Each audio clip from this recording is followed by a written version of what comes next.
अस्सलामु अलैकुम नाजरीन। उम्मीद है कि आप सब खैरियत से होंगे।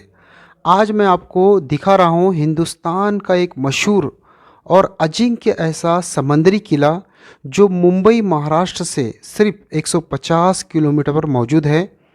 आज मैं आपको इस किले का वो सच्चाई बताऊंगा और दिखाऊंगा भी जो आज तक किसी ने भी आपको नहीं दिखाई होगी। जैसे कि आप सब लोग जानते ही हैं कि शिवाजी महाराज ने कई मर्तबा कोशिश की थी इस किले को जीतने की, मगर वो कामयाब नहीं हुए।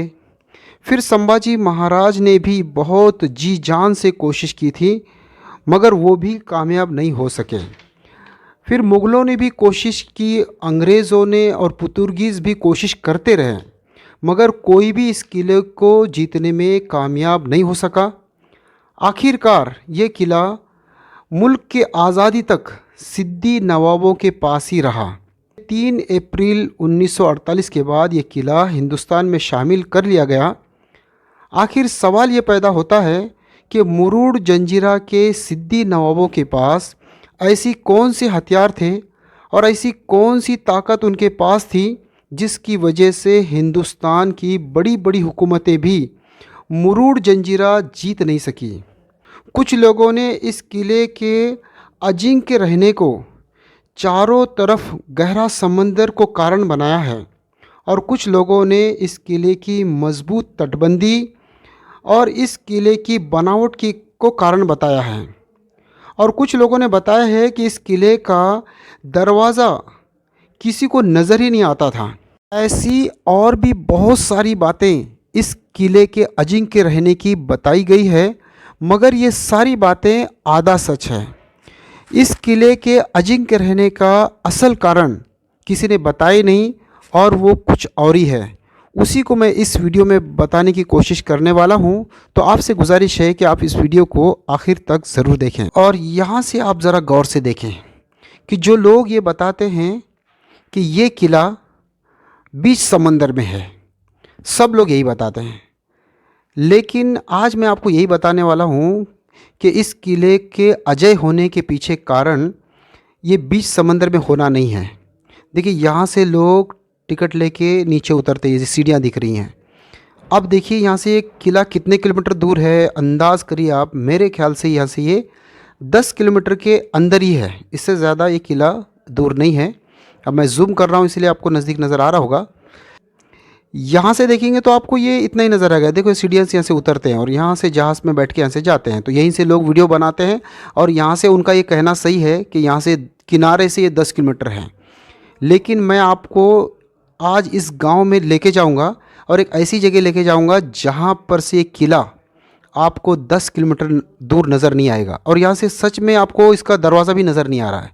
उनका ये कहना सही है, मगर यहाँ से मैं आपको किसी और जगह से लेके जाके बताऊंगा कि वहाँ से आप खुद देख पाएंगे कि कितना किलोमीटर ये किला है और इसका दरवाज़ा किनारे से नज़र आता है कि नहीं आता है। वापस जाएंगे राजपुरी गांव में, और एक कुछ गलियों से गुज़रते हुए उस किनारे जाएंगे जहाँ से किला बिल्कुल ही आपको सामने नज़र आएगा। इस गली के आखिर में वो किनारा हमको नज़र आएगा, और वहाँ से आप उसका दरवाज़ा भी देख के बताना कि आपको नज़र आ रहा है कि नहीं आ रहा है, और आप खुद कमेंट करके ये बताना कि कितना किलोमीटर होगा यहाँ से वो। देखो, हम आ गए एकदम किनारे, ये दीवार नज़र आ रही है। अभी समंदर का किनारा बहुत आगे है, आप दिख रहे हैं, पानी काफ़ी आगे है। हम अभी काफ़ी दूर तक जा सकते हैं, मगर यहाँ पर कंपाउंड है तो मैं उतना दूर तक नहीं जा सकता, उसके पानी तक नहीं जा सकता। लेकिन आपको बता देता हूँ। देखो, आपको यहाँ से दरवाज़ा ज़रा गौर से देखिए, आपको नज़र आ रहा होगा। देखो, जूम करता हूँ मैं। देखो, किनारे से मैं जूम कर रहा हूँ, आपको ये दरवाज़ा किनारे से ही नज़र आता है। और देखिए, और अंदाज़ा लगाइए कि इस पानी के किनारे से, मैं पानी भी दिखाता हूँ आपको कितना होगा ये। मेरे अंदाजे से तो ये आधा किलोमीटर के आसपास ही है। देखो, दरवाज़ा क्लियर नज़र आ रहा है, और आप कितने वीडियो देखेंगे ना तो यूट्यूबर आपको बताएंगे कि किनारे से दरवाज़ा नज़र नहीं आता। देखो, ये पानी है और ये वहाँ किला है। कितना किलोमीटर होगा ये? क्या मैं गलत बता रहा हूँ कि आपको आधा किलोमीटर के आसपास होगा ये? और फिर ये लोग बताते हैं फिर आधा किलोमीटर पास करके किला जीतना कोई मुश्किल नहीं था, इतना गहरा समुंदर नहीं है यहाँ पर। लेकिन इसकी असल वजह जो न अजिंक्य रहने की क्या है, ये मैं आपको ये किला देखने के बाद फिर बताऊंगा। आप ज़रा किला तो देख लीजिए गौर से। ये बात बिल्कुल सही और दुरुस्त भी है कि ये किले की जो बांधनी हुई है, जो बनावट है, ये वाकई में एक अजीब है। इतने ऊंचे ऊंचे बुरूज, और ये इसकी जो तटबंदी है काफ़ी मजबूत तटबंदी है। और इस किले की सुरक्षा के लिए 572 तोपें इन्होंने लगा रखी थी। तोप ही इन लोगों का ख़ास एक हथियार था जिसकी ज़रिए से ये दुश्मन को करीब आने नहीं देते थे। लेकिन इस सारी तोपों में दो तोपें जो हैं काफ़ी दूर तक मार करने वाली थी। एक कलाल बांगड़ी तोप है ऊपर, और एक लांडा कासा तोप है। ये दो तोपें वाकई में कहर ढाती थी। देखिए इसका दरवाज़ा आप यहाँ से देख रहे हैं। क्या आपको लगता है कि ये दरवाज़ा बहुत दूर है? और ये कंपाउंड से अभी मैं काफ़ी दूर खड़ा हूँ। अगर करीब जाऊँ तो और नज़दीक नज़र आएगा। अब यहाँ से देखिए, ये आम रास्ता नहीं है, यहाँ कचरा वगैरह बहुत पड़ा है और छोटी सी गली है। यहाँ से मैं आया था। चलो तो मैं अब आपको बताता हूँ कि असल में इस किले के अजिंक्य रहने का मेन राज क्या है। आप ये बात अच्छी तरह जानते हैं कि 1620 ईस्वी में ये किला सिद्दियों के हवाले हुआ था, और ये लोग कम से कम 328 साल यानी 1948 तक इसके ऊपर काबिज़ रहे। उसके बाद इंडिया गवर्नमेंट को ये सौंप दिया गया था। लेकिन आप ज़रा सा गौर करिए कि 328 साल में इनके 20 नवाब हुए हैं। सबसे पहले नवाब का नाम था सिद्दी सुरूर अब्दुल्ला ख़ान, जो सब में पहले यहाँ पर जो हुकूमत के चलाने वाले थे। और इनके जो आखिरी नवाब थे उनका नाम था सिद्दी मोहम्मद ख़ान। इसके दरमियान में 20 नवाब हुए हैं। लेकिन आप अगर इनकी कुछ तारीख उठा के देखेंगे तो आपको एक बात समझ में आएगी। ये तो रहने वाले थे अबेसिनिया के, यानी अफ्रीकन मुल्क के थे ये। और इनका जो मेन फाउंडर था वो मलिक अंबर थे।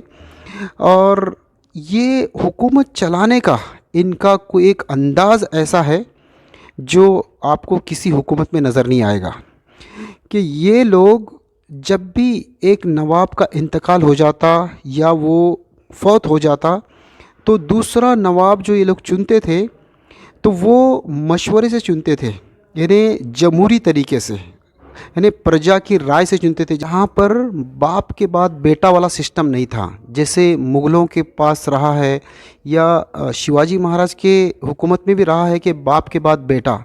इनके पास जो लायक इंसान होता उसको ये लोग अपना अमीर बनाते, अपना बड़ा बनाते। ये तरीका इनको बहुत काम आया, क्योंकि इनके सिपह सालार और इनके जो बड़े अमीर होते थे वो लायक चुने जाते थे। तो ये इस्लामी तरीका है और इस पर ये फॉलो करते थे। इनका मज़हब भी इस्लाम था, जिसकी वजह से इनके अंदर आपस में फूट नहीं होती थी और हसद और जलने वाले लोग इनमें पैदा नहीं होते थे। आपने खुद देख लिया कि मुग़ल हुकूमत में किस तरीके से नालायक लोगों को, यानी औरंगज़ेब के बाद जो हुकूमत को ज़वाल शुरू हुआ तो होता ही गया, क्योंकि उसकी असल वजह उनके शहज़ादे नालायक थे। तो ये जमहूरी तरीका कि जो लायक लोग हो उनको बिठाया जाए, न कि बाप के बाद बेटा, ये तरीका इनको बहुत काम आया, जिसकी वजह से इनके लायक लोग इनके सत्ता में आए और उन्होंने अपने इस छोटे से राज्य को, यानी मुट्ठी भर लोगों ने बड़ी बड़ी हुकूमतों को चने चबा दिया। ये वो इस्लाम का सब में मजबूत हथियार है, जिसकी वजह से अरब के लोग पूरी दुनिया पर छा गए थे, क्योंकि उनकी हुकूमत में लायक लोगों को नहीं लाते, बाप के बाद बेटा नहीं लाते। मुग़लों ने ये गलती करी थी, उसकी सज़ा उन्होंने भुगत ली है। इस्लाम में तो नौकरों को भी सुल्तान बनाया जाता है। आपने देखा होगा कि गुलामान ख़ानदान दिल्ली के सुल्तान सल्तनत पर बैठे थे। तो ये असल इस्लामी तरीका है जिसको सिद्दियों ने अपनाया था, और यही उनका सब में बड़ा हथियार था, जिसकी वजह से वो काफ़ी दिनों तक हुकूमत कर सके। उम्मीद करता हूँ कि मेरी बात आपके समझ में आ गई होगी। अगर ये वीडियो आपको अच्छी लगी तो वीडियो को ज़रूर लाइक और चैनल को सब्सक्राइब करें। चलो तो मिलते हैं ऐसी किसी और वीडियो के साथ। अल्लाह हाफिज़।